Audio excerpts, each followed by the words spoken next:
Hello बच्चों, आपका स्वागत है आपके अपने विज्ञान की चौपाल में। विज्ञान की चौपाल में पिछले कक्षा में हमने पढ़ा था प्रकाश के संबंध में। प्रकाश क्या होता है इसके संबंध में जाना और उसके विभिन्न माध्यम में गमन के बारे में जाना। प्रकाश सरल रेखा में चलती है, प्रकाश के अपवर्तन का प्रभाव, प्रकाश के परावर्तन का प्रभाव, इस सब के बारे में मैंने बताया था कि एक एक करके वर्णन करेंगे अच्छे से। तो आज इसी संबंध में हमारा विषय है प्रकाश का सरल रेखीय गमन। क्या है हमारा विषय? प्रकाश का सरल रेखीय गमन। अब प्रकाश सरल रेखा में गमन करती है तो उसके लिए माध्यम किस प्रकार का होना चाहिए, क्योंकि प्रकाश के गमन को माध्यम प्रभावित करती है। आप लोग खुद दिमाग लगा सकते हैं कि अगर माध्यम आसान हो तो चाहे प्रकाश हो या व्यक्ति सीधा ही जाना पसंद करता है। तो आखिर किस परिस्थिति में प्रकाश का सरल रेखा में गमन होगा? तो प्रकाश का सरल रेखा में गमन होगा जब माध्यम एक समान हो। अब यहां पे माध्यम एक समान कहने का अर्थ क्या है? सिर्फ माध्यम एक समान रहने से क्या जो है प्रकाश सरल रेखा में गमन कर जाएगी? यानी अगर मान ले कि सिर्फ और सिर्फ हवा है तो क्या जो है वह एक सरल रेखा में गमन कर जाएगी? अगर हवा का घनत्व तो अलग अलग हो तो बिल्कुल नहीं गमन करेगी। यानी यहां पे एक समान कहने का अर्थ है कि माध्यम का घनत्व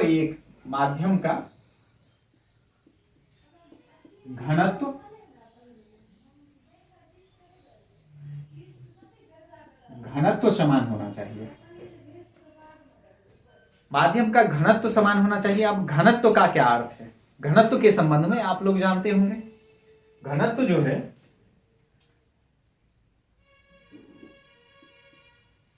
एकांक आयतन में उपस्थित पदार्थ की मात्रा को घनत्व कहते हैं। अब एकांक का अर्थ क्या होता है? एकांक आयतन में उपस्थित पदार्थ की मात्रा क्या कहलाती है? घनत्व कहलाती है। एकांक आयतन में पदार्थ की मात्रा क्या कहलाती है? घनत्व कहलाती है।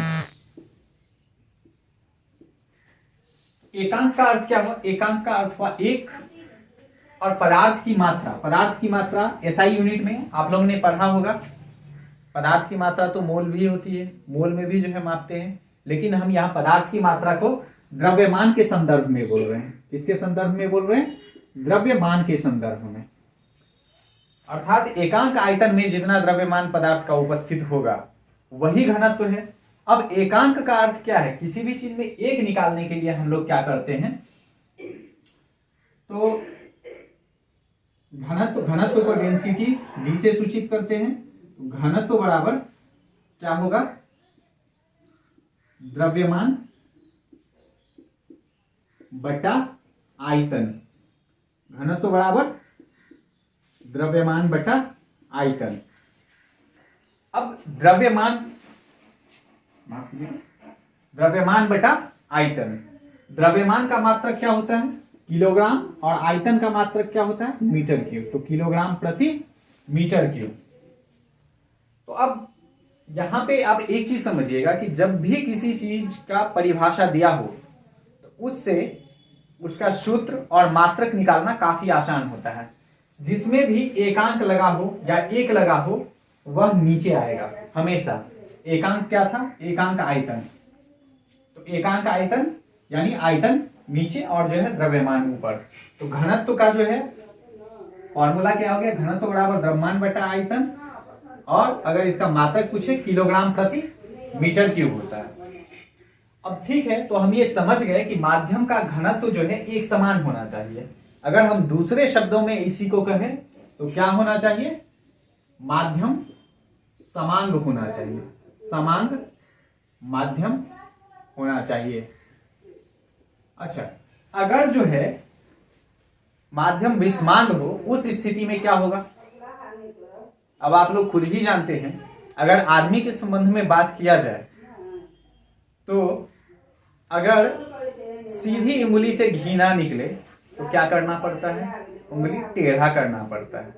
अगर आपके रास्ते में कीचड़ आ जाए तो क्या कीजिएगा? आप बगल के रास्ते से गुजर के जाइएगा। इसी प्रकार अगर जो है माध्यम समान ना हो तो प्रकाश अपने अलग अलग पैतरे अपनाती है, अलग अलग तरीके अपनाती है, और उन्हीं तरीकों का अध्ययन हम टॉपिक वाइज करेंगे। तो हमने घनत्व के बारे में समझा कि माध्यम का घनत्व समांग हो तो क्या होगा, प्रकाश सरल रेखा में गमन करेगी। ठीक है, प्रकाश सरल रेखा में गमन करेगी, लेकिन उसकी चाल कितनी होती है या क्या होती है इसके संबंध में जानना जरूरी है। तो हम इसके चाल के विषय में थोड़ा अध्ययन कर लेते हैं।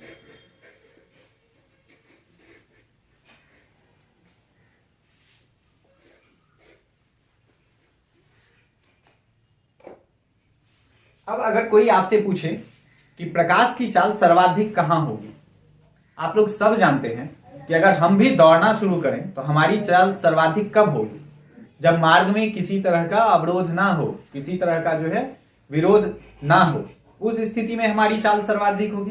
प्रकाश के लिए भी यही स्थिति है। तो ठीक है, कौन सा ऐसा जगह है जहां पे अवरोध सबसे कम होगा? तो आपको पता होना चाहिए कि अवरोध सबसे कम कहां होगा, निर्वात में। निर्वात में प्रकाश की चाल का अवरोध सबसे कम होगा। तो निर्वात में प्रकाश की चाल कितनी होती है? निर्वात में प्रकाश की चाल 3×10⁸ मीटर प्रति सेकेंड, या इसको आप बोल सकते हैं कि 3 लाख किलोमीटर प्रति सेकेंड होती है। कितनी होती है? 3 लाख किलोमीटर प्रति सेकेंड। आप सोच सकते हैं कि यह गति कितनी अधिक है, यानी 1 सेकेंड में 3 लाख किलोमीटर जाती है। यानी अगर हमको यहां से अगर हमारी गति उतनी हो, हमारी चाल उतनी हो, तो हम सिर्फ 1.28 सेकेंड में चंद्रमा पे पहुंच जाएंगे। सोचिए अगर भविष्य में इंसान ने यह गति हासिल कर ली तो तारामंडल का भ्रमण कितनी आसानी से कर सकता है। हालांकि उसमें भी काफी समय लगेगा क्योंकि ब्रह्मांड का विस्तार बहुत ज्यादा है। चलिए देखते हैं, और ये गति भी कम पड़ जाएगी। अब अगर आप सोचिए इसके प्रभाव के बारे में, इसके प्रभाव बहुत ही रोचक हैं। सरल रेखा में प्रकाश की गति को सत्यापित करने के लिए हम 2-3 तथ्यों का उदाहरण देते हैं, 2-3 तथ्य के बारे में बताते हैं। प्रथम, छाया का बनना। छाया का बनना प्रकाश के सरल रेखा में गति का सबसे सामान्य उदाहरण है, जो हर कोई जानता है। बचपन में भी इस उदाहरण के बारे में बताया जाता है, छोटे क्लास में भी। दूसरा, इसका जो उदाहरण देके पिनहोल कैमरा के बारे में समझाया जाता है। तीसरा, इसी पे आधारित है आपका ग्रहण का लगना, चाहे सूर्य ग्रहण हो या चंद्र ग्रहण हो। तो आज इन्हीं सब के बारे में हम विस्तार से पढ़ेंगे।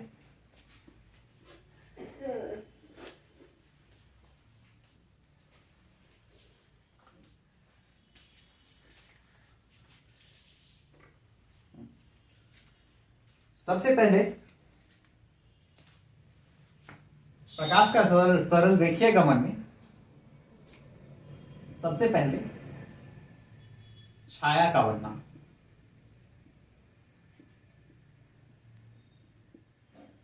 छाया का बनना, तो ठीक है, छाया का बनना तो सबसे पहले हम समझेंगे कि छाया क्या होता है और उसके संबंध में हम जानने का प्रयास करेंगे।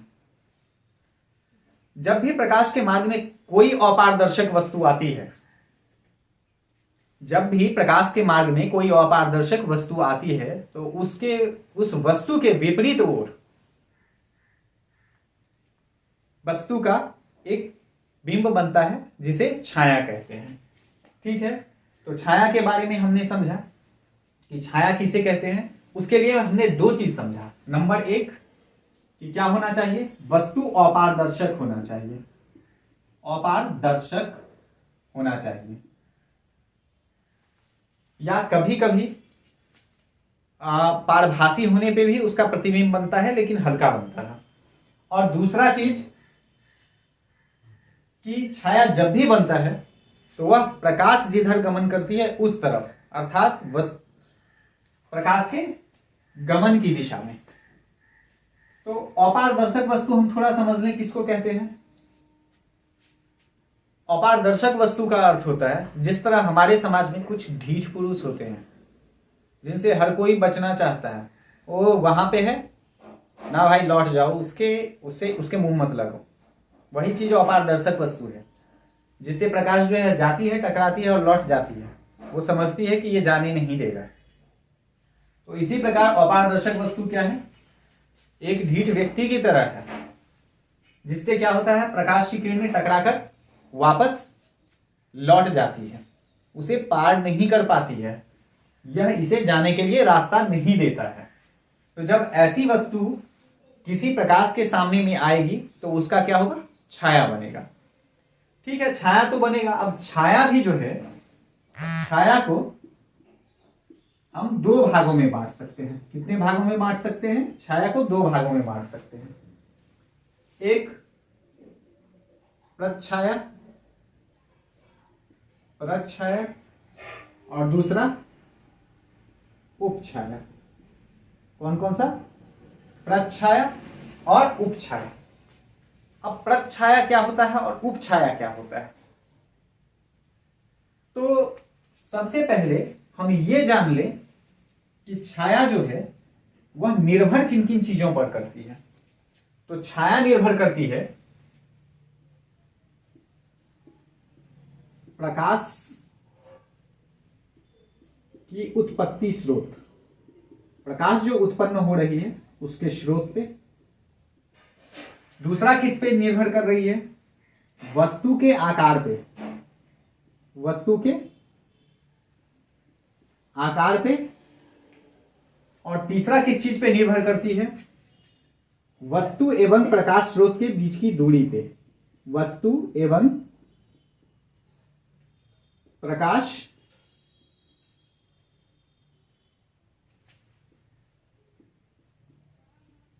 स्रोत के बीच की दूरी पे। इन तीन चीजों पे निर्भर करती है, प्रकाश की उत्पत्ति स्रोत पे, वस्तु के आकार, वस्तु एवं प्रकाश स्रोत के बीच की दूरी पे। ठीक है, तो आखिर ऐसा कैसे? अब हम सबसे इंपॉर्टेंट चीज जो है वस्तु का आकार, इस पे जो है हम बात करते हैं। अगर वस्तु का आकार, जो प्रकाश स्रोत उत्पन्न हो रही है ठीक उसके आकार के जो है बराबर हो तो सिर्फ और सिर्फ प्रच्छाया बनेगा, अर्थात अंधकार भाग बनेगा। लेकिन अगर वस्तु का आकार उत्सर्जित प्रकाश स्रोत के आकार से बहुत बड़ा हो तो उस स्थिति में प्रच्छाया के साथ साथ उपछाया भी बनेगा। अब हम इसे एक छोटे से चित्र के मदद से समझने का प्रयास करते हैं।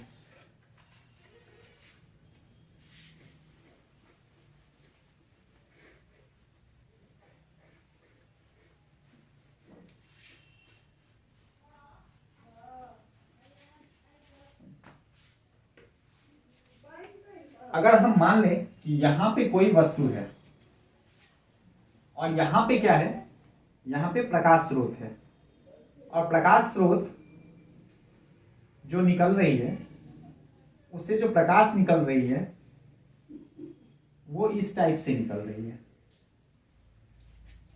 तो अगर इस टाइप से निकल रही है तो क्या होगा? इसकी दो परिस्थितियां देखने के लिए मिलेगी।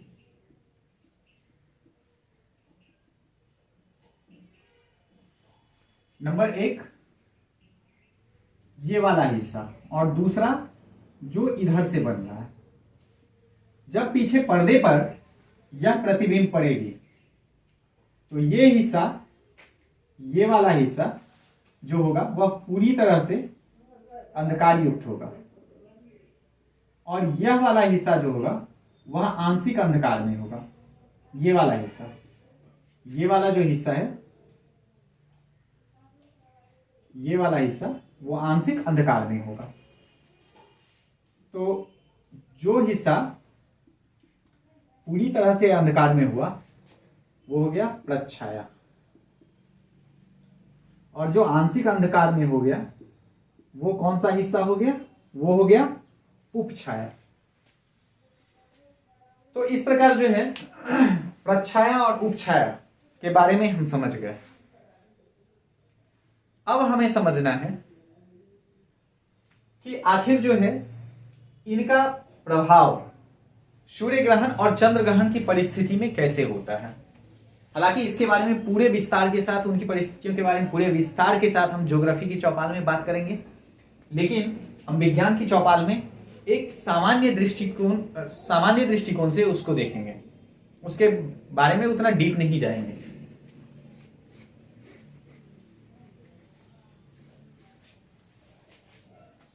अब आप लोग तो जानते हैं कि गांव घर में बहुत सारी बातें होती है, बहुत तरह की बातें होती है।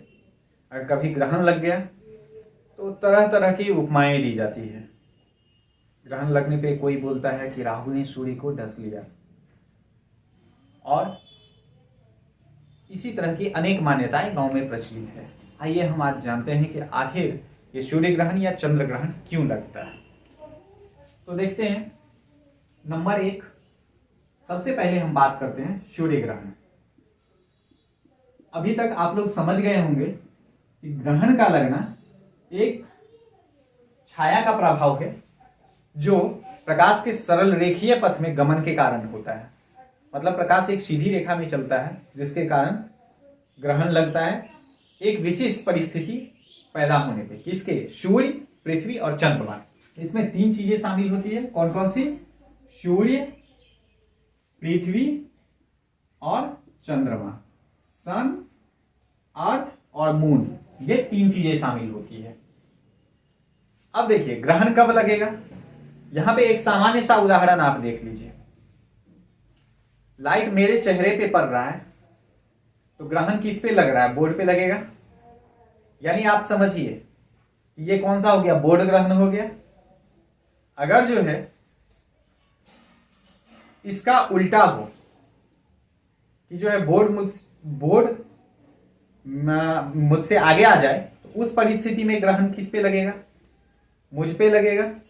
यानी जो है उस स्थिति में चौपाल ग्रहण हो गया।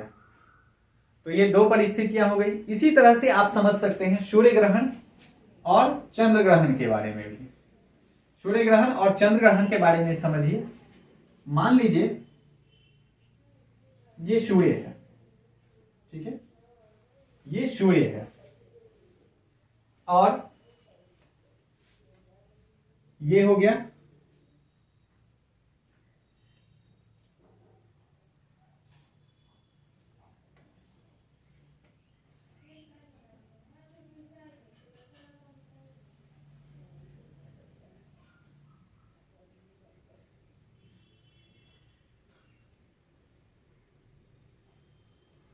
और ये हो गया पृथ्वी। सूर्य और पृथ्वी के बीच में जब किसी कारणवश चंद्रमा आ जाए, मान लीजिए कि ये हो गया चंद्रमा, ये हो गया चंद्रमा। अब सूर्य और पृथ्वी के बीच में क्या हो गया है? एक सीध में जब चंद्रमा आ गया तो इसके आने के कारण क्या होगा? इससे निकलने वाली प्रकाश की किरणें जो है ऐसे पड़ी और इस भाग में क्या हो गया? सूर्य ग्रहण हो गया। क्योंकि इस भाग में ये हो गया अर्थ, इस भाग में क्या होगा? चंद्रमा का छाया बनेगा, और छाया बनेगा तो इस भाग में क्या होगा? सूर्य जो है वह दिखाई नहीं देगा। इस हिस्से से दिखाई देगा क्या सूर्य? नहीं दिखाई देगा। क्यों नहीं दिखाई देगा? क्योंकि यहां चंद्रमा है और सूर्य का ये हिस्सा, जितना हिस्सा सूर्य का चंद्रमा से ढका हुआ रहेगा, जितना हिस्सा ढका हुआ रहेगा, वो हिस्सा क्या होगा? पृथ्वी से दिखाई नहीं देगा। और पृथ्वी से दिखाई नहीं देगा तो हम लोग क्या मानते हैं कि सूर्य ग्रहण हो गया। मतलब राहु ने सूर्य भगवान को निगल लिया। तो इतना हिस्सा क्या हुआ? दिखाई नहीं दिया और इस तरह से सूर्य ग्रहण लगा। अब सूर्य ग्रहण जो है एक विशेष तिथि को ही लगती है। वो तिथि कौन सा है?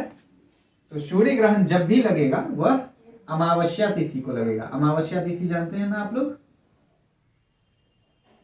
अमावस्या चंद्रमा की एक विशेष अवस्था होती है जिस स्थिति में चंद्रमा हमें बिल्कुल भी दिखाई नहीं देता है।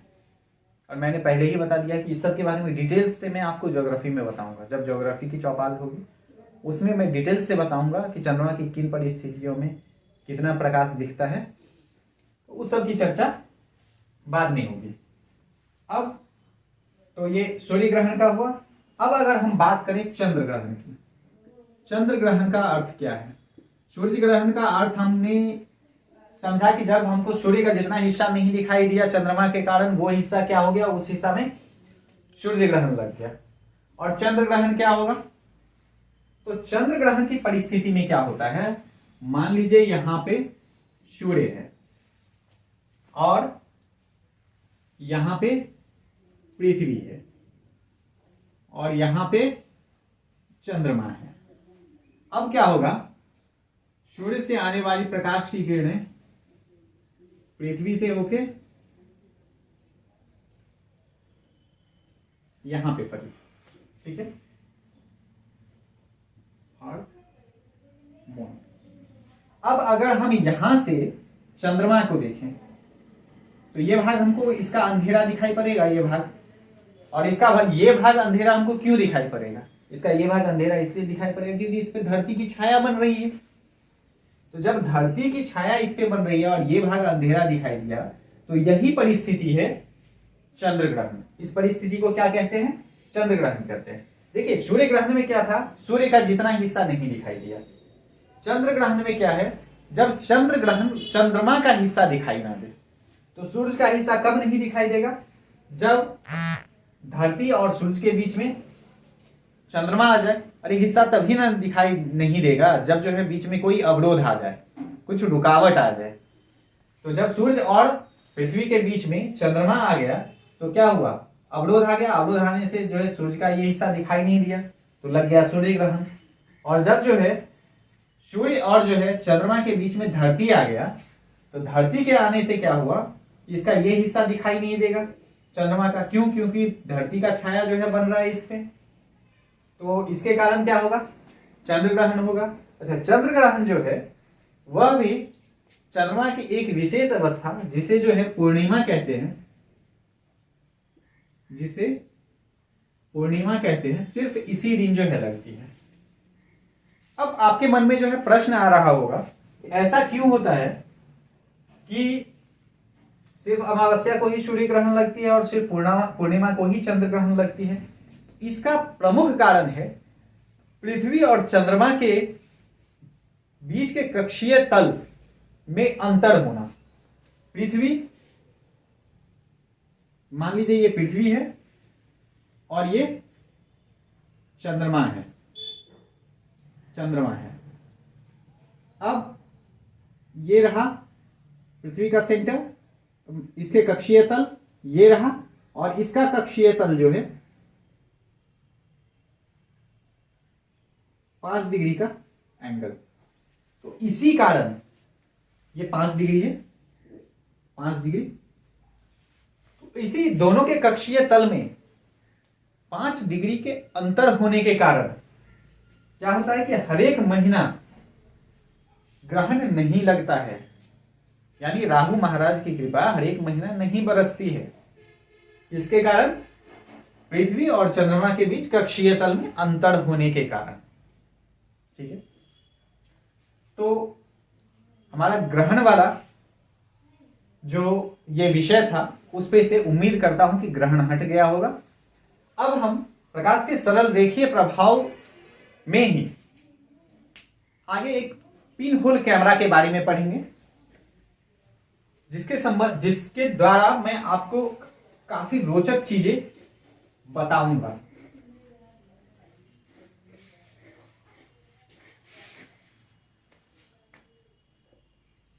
देखिए, अगर पिन होल कैमरा के बारे में कोई आपसे पूछे तो हो सकता है आप लोग को जानकारी भी हो, लेकिन प्रतिबिंब के सरल रेखीय प्रभाव का यह काफी अच्छा उदाहरण है। मान लीजिए कि कभी आपके समक्ष ऐसा आ जाए कि आप जैसे हैं, आपका प्रतिबिंब ठीक उसका उल्टा बने, यानी उसका सिर नीचे और पैर ऊपर बन जाए, तो आप क्या सोचेंगे? अगर विज्ञान के छात्र हैं तो सोचेंगे यह एक प्रकाश का प्रभाव हो सकता है, जिसके कारण मेरा सिर उल्टा नीचे और जो है पैर ऊपर दिख रहा है। लेकिन अगर यही चीज गांव घर में हो, मान लीजिए कि शाम को लोटा हिलाते हुए कोई गांव का व्यक्ति किसी बाग में गया और वहां पे उसने क्या देखा, वहां पे उसने देखा कि एक छाया है जिसका सिर नीचे और पैर उल्टा है। तो वह अपना लुंगी समेटते हुए और लोटा फेंक के वहां से दौड़ के भागेगा और फिर सुबह सुबह पूरे गांव में यह बात फैल जाएगी कि बागान में भूत है।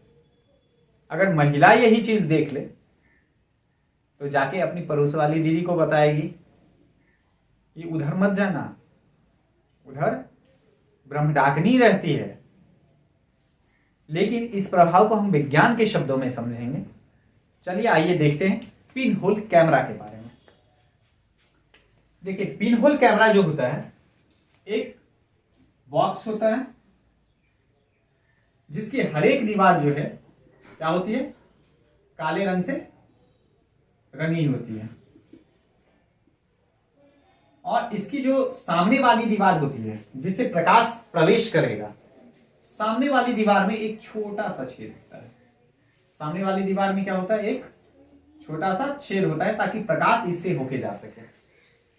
और इसके पीछे वाली जो दीवार होती है उस पे या तो घिसा हुआ कांच, तेल लगा हुआ कागज का इस्तेमाल कर सकते हैं, आप फोटोग्राफिक प्लेट का इस्तेमाल कर सकते हैं। इसमें अगर आप फोटोग्राफिक प्लेट का इस्तेमाल करें तो आपको सबसे अच्छा प्रतिबिंब मिलेगा, लगा होता है। अब एक प्रकाश स्रोत जिससे जब प्रकाश की किरणें निकलती है, मान लें कि ये कोई वस्तु है और इससे प्रकाश की किरणें निकल रही है, तो प्रकाश की किरणें निकलेगी तो हर पॉइंट से निकलेगी ना, हर बिंदु से निकलेगी, हर बिंदु से। लेकिन प्रतिबिंब को समझने के लिए, उसकी सहजता के लिए हम क्या करते हैं, हम किसी भी दो पॉइंट को ले लेते हैं जिससे जो है, जो दो पॉइंट उस वस्तु को सही सही निर्धारित कर सके। तो एक पॉइंट कौन सा लिए, एक ऊपर वाला पॉइंट। यहां से प्रकाश क्या होगा, अगर जाएगा तो इस पिन होल कैमरा के छिद्र से होके यहां पे पड़ेगा, यहां पे पड़ेगा, और दूसरा पॉइंट प्रकाश की किरण यहां से जाएगी और यहां पे पड़ेगी। अब आप खुद दिमाग लगाइए, मैंने आप लोग को बताया था कि प्रकाश वह कारण या साधन है जिसके सहायता से हम किसी वस्तु को देखते हैं। तो कैसे देखते हैं, अगर मान लीजिए यहां पे एक कोई वस्तु है और यहां पे जो है हमारा आंख है। अब यहां से प्रकाश की किरण यहां पे पड़ी, यहां से प्रकाश की किरण यहां पे पड़ी, तो मुझे ये सीधा दिखाई दिया। लेकिन अगर इसका जो है उल्टा हो, उल्टा क्या हो कि अगर जो है ये वाला यहां पे पहुंच जाए और जैसे इसमें पहुंचा है, ये वाला यहां पे पहुंच जाए और ये वाला यहां पे पहुंच जाए, तो क्या होगा, इसका जो ऊपरी सिरा है वो कहां दिखाई देगा, जहां पे ये पहुंचा है यहां पे, और इसका निचला सिरा कहां दिखाई देगा, जहां पे ये पहुंचा है यहां पे। यानी यहां पे जो है क्या हुआ, वस्तु पलट गई। यानी मान लीजिए हेड फुट, तो यहां पे क्या हो जाएगा, हेड यहां पे है तो हेड, और फुट यहां पे है तो फुट। तो क्या हुआ, उल्टा बन गया, यानी भूत का आगमन हो गया इस पॉइंट पे। तो इस प्रकार हम देखते हैं कि पिन होल कैमरा प्रतिबिंब उल्टा होता है, इसको समझने का सबसे आसान और सुगम जरिया है। हालांकि इसके बारे में हम विस्तार से पढ़ेंगे। प्रकाश का परावर्तन में कई जगह प्रतिबिंब पलटेंगे, लेंस में पलटेगा, इसके कई तरह के प्रभाव जो है देखने के लिए मिलेंगे। अंटार्कटिका में जो है ठंडी के समय में जहाज उल्टा चलेगा। इस सब जो है बहुत महत्वपूर्ण और जो है रुचिकर चीजों के बारे में हम पढ़ेंगे। लेकिन उसकी शुरुआत किससे हम करते हैं, प्रकाश के सरल रेखीय प्रभाव में पिन होल कैमरा से। अब आप बोलिएगा कि ये सरल रेखीय प्रभाव कैसे। देखिए, प्रकाश से सरल रेखा में चलने के कारण ही क्या हुआ कि इस होल से यह इस पॉइंट तक पहुंचा, और जो है यहां से इस होल से इस पॉइंट तक पहुंचा। अब अगर आपके मन में प्रश्न आ रहा होगा कि ठीक है, आपने एक होल किया तो एक इमेज बना, इसका एक प्रतिबिंब बना। अगर एक की जगह यहां पे हम 3-4 होल कर दें, मान लीजिए हम यहां पे 4 होल कर दें, तो भाई साहब अगर आप 4 होल करेंगे तो यहां पे इसके प्रतिबिंब भी 4 बनेंगे। यानी होल की संख्या जितनी, छिद्र की संख्या जितनी अधिक, प्रतिबिंब की संख्या भी क्या होगी, उतनी ही अधिक होगी। अच्छा, तो फिर आप पूछ सकते हैं ठीक है ऐसा है तो हम एक बड़का होल कर दिए, यहां पे बहुत बड़ा होल कर दिए, अब क्या होगा? अगर आप बड़ा होल करेंगे तो आप इसको जो है बहुत सारे छिद्रों का एक कॉमन होल मान लीजिए और प्रतिबिंब क्या बनेगा, एक ही बनेगा। तो ये था हमारा पिन होल कैमरा और हमने पढ़ा प्रकाश के सरल रेखीय गमन के बारे में। अब हमारा अगला विषय होगा प्रकाश के परावर्तन के बारे में। और प्रकाश का परावर्तन के बारे में तो होगा ही, साथ साथ दर्पण से प्रकाश के परावर्तन के बारे में। किससे? दर्पण से प्रकाश के परावर्तन के बारे में। दर्पण से प्रकाश का परावर्तन काफी रोचक विषय है और पूरे मजे लेके पढ़ेंगे। तो मिलते हैं विज्ञान के चौपाल की अगली कक्षा में किसी नए भूत पिशाच या किसी नए विज्ञान के प्रभाव के साथ।